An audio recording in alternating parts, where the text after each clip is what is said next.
is Yusuf Begg. I directed the first film, The Internet of Everything. This thing is much louder than I anticipated. Okay, so thanks for coming, thanks for doing this. So if you guys anybody have any initial questions for Yusuf for The Internet is Everything, just raise your hand and we'll get to you right away. Who wants to ask the first question? Go ahead, sir. So when did you shoot that? Exactly a year ago. Okay. Yeah. So you used a full cell phone? Yeah, just to depict the protagonist's perception towards technology in general. Right. Because it felt like it was written like 10 years ago. It's just that sense of fear that we have of technology, and it seems like society's overcome that. Like we just don't care. Exactly at the beginning, like maybe we just don't give a F anymore, right? It's just that we're trying to offer a different perspective on data and technology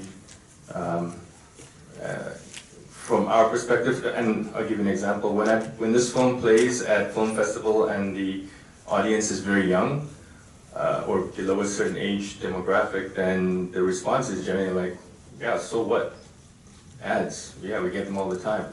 And if the audience in the room is over a certain age, then it tends to resonate or land more. And that's why I told the story from the perspective of someone older that was a little bit more perturbed with the invasiveness of data and privacy and technology, and in particular advertising. Go ahead, sir.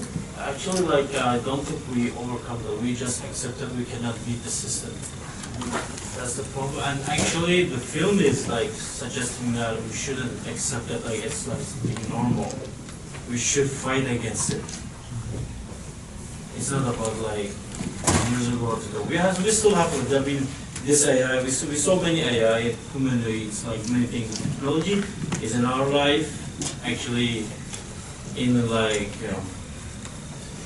there shouldn't be this much in our life because we don't have privacy anymore. Yeah, I work in that industry, so I work in, maybe for some transparency why I made that film particular. I work in digital media. I work for an ad agency and we run ads all the time, and we track. We're tracking people's user behavior online and how they're interacting on different websites and even externally if they're in certain locations. I think I was just trying to kind of emphasize that a little bit more and make it seem a little bit more dystopian and invasiveness, because the way technology, I guess the message I'm trying to tell is that the way technology is gearing, I know for a fact because I met with Google today, and so I know for a fact that it's going to be far more invasive. The technology to target and show you ads is going to continuously evolve. With LLMs, large language models, ChatGPT, Sora, all these models, the advertising domain will continuously evolve, and so how we're going to be advertised to, we don't know, right? It's probably will become more invasive and dystopian, and future generations just won't care, because it will be the new norm. What do they think about you making the film? You're the company you work for. Oh, no one in my no one at my work has actually ever seen the film. I try to separate the two. I try to separate the two worlds. I guess for me, I'm trying to tell a story, and that's the main, the messaging, the story for me is very important. My artistic expression about how I feel or what I feel is going on in society. So I can really.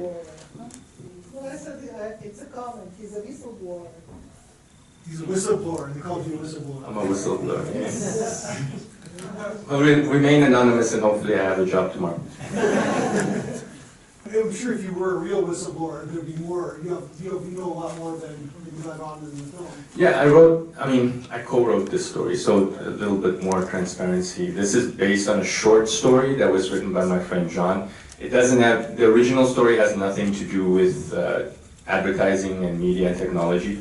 I like the format of it, and so I worked with him to adapt the story to something a little bit that resonated a little bit with me. I wrote on advertising because I work in that industry, so it was easy for me to pull inspiration and a storyline around it. But your last two films that you played right now, they really resonate with me. That's kind of my genre, dystopian narratives, Yeah. right? So I mean, a lot of my short films, because that's all I've ever done, are similarly aligned in terms of content and so forth. So my current short film is called The Show Must Go On, and it's about a pop star. So I mean, you can think very much like Taylor Swift-esque. In actual fact, she looks very much like Taylor Swift. We even wrote the music and filmed the music video for it. But it's about a pop star that's, I guess, angry or irate with her record label. She wants autonomy as an artist, which many artists can kind of associate with. And so she starts to rebel against her record label, and then it goes too far. And then ultimately she goes so far and then finds out that she's actually a clone. And every time she goes against the record label, they just kill her and recreate her again. So I guess a lot of my content. Just like Taylor Swift, right? Yeah, exactly. Any other questions? Yeah, go ahead, sir. What inspired you to make this film? Because to me, the shock factor was not very high on the first one. So did you have any experience yourself which made you think of this, or what happened?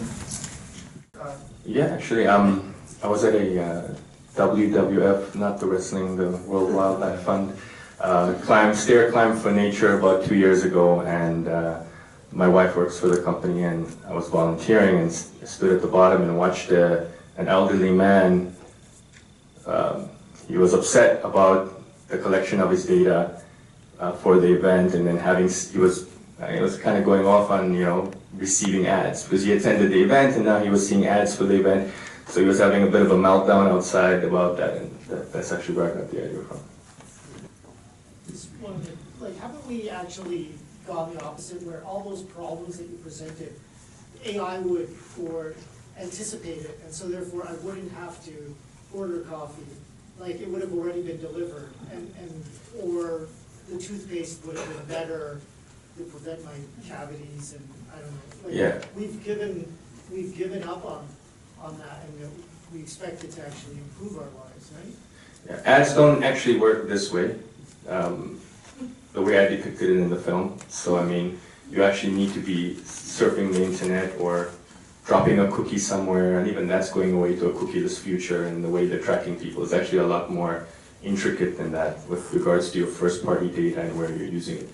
But in this circumstance, ads aren't really served this way, so like him having his gums are bleeding and then getting a phone call is just a little bit overemphasizing that. But you're right, I agree with you. I do think with the prevalence of AI and I know the evolution of AI right now, we're using ChatGPT, we're using generative AI, and then we're using analytical AI, but it's evolving so rapidly. Agentic AI is something that is very important right now, so people creating agents that would be you can think of it like a servant almost, that will do things for you, and can even search and shop for you on the internet. And the prediction is that in the future, you won't even need to search the web for things. The AI will just go and get you everything you want. So it may destabilize the ad industry in the future. Because where would they serve the ads if you don't need to? If the AI just knows what you want. Yes, go ahead, sir. I was curious if you heard Mark Zuckerberg who was talking about creating more AI friends that you'll be more intimate with than your actual friends, if you have any, and how creepy that is, and if that might be an inspiration for future film. You see, you find it creepy, right? But I find it creepy too. Yeah. But there is a large proportion of the population that doesn't, and they think it's really cool, and probably are welcoming it more than us. But inevitably, the way I see it, or the way I can maybe perhaps try to predict it, is eventually we die out, and then that becomes the new norm. I think there's a story out here that, he asked the question from the audience. Bager, he writes with me often. He's also a filmmaker and a writer. We were working around the concept of, with a concept about loneliness as an epidemic. It's very common in Japan, and we've done a lot of research. It's common here too, right? So what a common trend in Japan is, I read an article about a CEO, and he pays for actors to come on a weekly basis to pretend to be his family and have dinner. And his family left him because he's a workaholic, but he's exceptionally lonely, so he pays for actors to pretend to be his family so he can, satisfy that need or that loneliness. So yes, that is, those type of concepts are things that we're exploring as well. It'll affect the way we think, for example, even your Spotify list. If they sample what other people do, then there's an artificiality that everything that you're exposed to. There's some books on this that are really... Yeah, for sure. Yeah, I agree. Go ahead. Do you have any interesting stories about the production or any challenges with filming? So this film was made as a proof of concept. I have a feature script actually for it, so it was only really made as a look and feel, like a taste of what it could look like, and then my ambition was to pitch it as a proof of concept with my script and maybe how it performed at film festivals, and also a lot of data and analytics because that's my strength. So running trailers for it or driving people to my YouTube and then capturing the data and then trying to develop audiences as well, and so I can sell it to make it as a film. But after it going to film festivals, that's not my plan anymore. I'm actually making it into a graphic novel, the Internet of Everything, and focusing on other things to try to hopefully one day make a feature film. That's my ambition. With this film, we did run into a lot of problems. I don't know if there are any other filmmakers in the audience. It's an expensive hobby. You don't make money. People ask me that all the time, and it's also maybe another mindset. People ask me, what's the ROAS on this? Like, what's the return on investment on this? I'm like, nothing. I'm like minus $10,000 in the hole because that's what it costs to make a short film. You want good crew, and you want good cast members, and then the post-production. You want to put together a great piece of work. There's an investment there. So this film, Bagra will agree with me. We had more scenes in this film, but we only had enough budget to shoot for 2 days, and we were running out of time. The light was, and so many of the scenes were nighttime, and we shot it for daytime. And we were running out of light and out of resources, and so then after day one, I was freaking out actually. We filmed in my house, so I had to also have a very understanding and patient wife, clearly, because I had to move them out of the house for 2 days while we filmed at my home. So I rented a hotel. I was like, hey, you're staying in a hotel. But after day one, when I realized we weren't going to get through our shot list, I had to pivot really quickly. I couldn't sleep that night. I went home and I'm like, because there's a point of, as a filmmaker, I know when I have enough footage to tell a story. Like, is there a story here? Is there something here that I can edit into even the remnants of a story? And after day one, I didn't see that because we weren't going to get to the end of the film. I could anticipate that. So I stayed up and I rewrote the ending in a way where I knew I could complete it. And so we left it like a cliffhanger. But actually there were 2 other scenes after this as well. Thank you very much for showing us the film, sharing everything.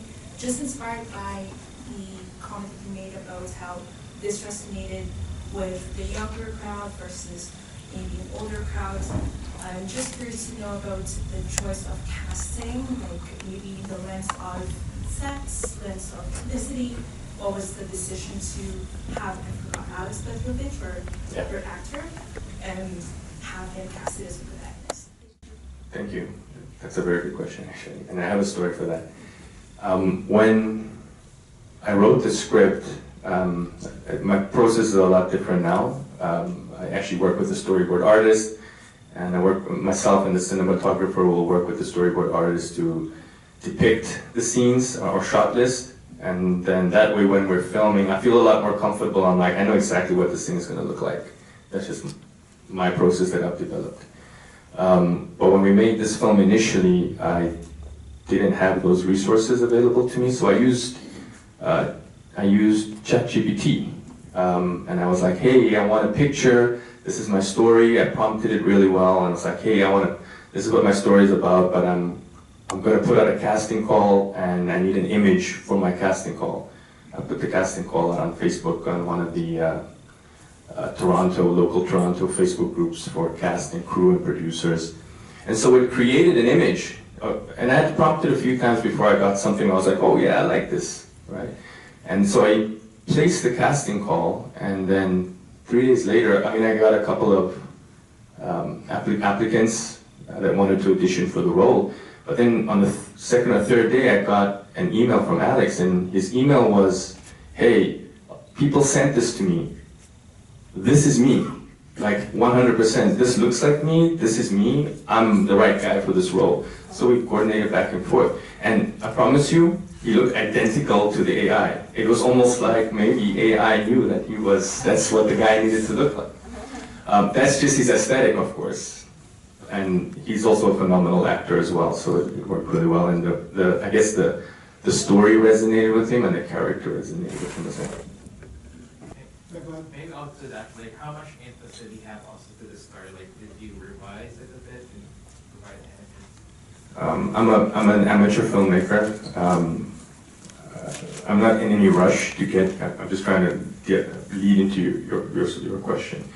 I'm an amateur filmmaker, so Bagger will attest to that. Like, I'm always working on improving my art form, and filmmaking is, if you've ever heard the saying, the whole is greater than the sum of its parts, and there's many parts to being a filmmaker, right? There's the story, understanding story, and production, post-production. Like, I'm strong on post-production, color grading, editing, sound design. That's kind of how I started in this. I think that's the component where I'm focusing a lot on more. Is actually, like, my plan is to actually take acting courses. I have no intention of being an actor, but I want to understand how to direct actors better, or how to get better emotions. And then I read a lot of material on that. A method that I like to do is for the actors to, yes, I give them a lot of motivation, and I meet with them so that they can understand the characters and the story, but I kind of allow, maybe on a first take, for them to give their interpretation of it, and then I'll work backwards and say, well, now, you can try less like this, and try with this emotion, or, and so forth. But with him, I will say most of the film, he took the direction, and the last scene when he came downstairs, I think my motivation was different from his, but then he came to me, and he's a phenomenal actor. He's actually he's a unionized actor right now. I don't think I could work with him right now anyways. But we're still good friends. He was like, you know what, I think this character, I don't think he's going to approach this like this. I feel like he's going to be angry. Can I try something? And I was like, yeah, sure, go ahead. And we were upstairs watching and listening, and he went down the basement, and when he did it, I was like, oh shit, that's it. Like, his interpretation of that scene was a lot more passionate than mine. So we leaned into his suggestion and went that way instead.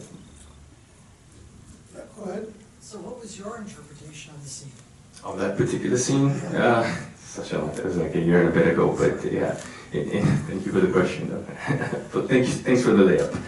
I don't, like, initially when I wrote the scene, I wanted the character to be more, because there were more scenes afterwards, right? So there were more plot twists that we had. Actually, this wasn't the main plot twist. We had more plot twists set for the film.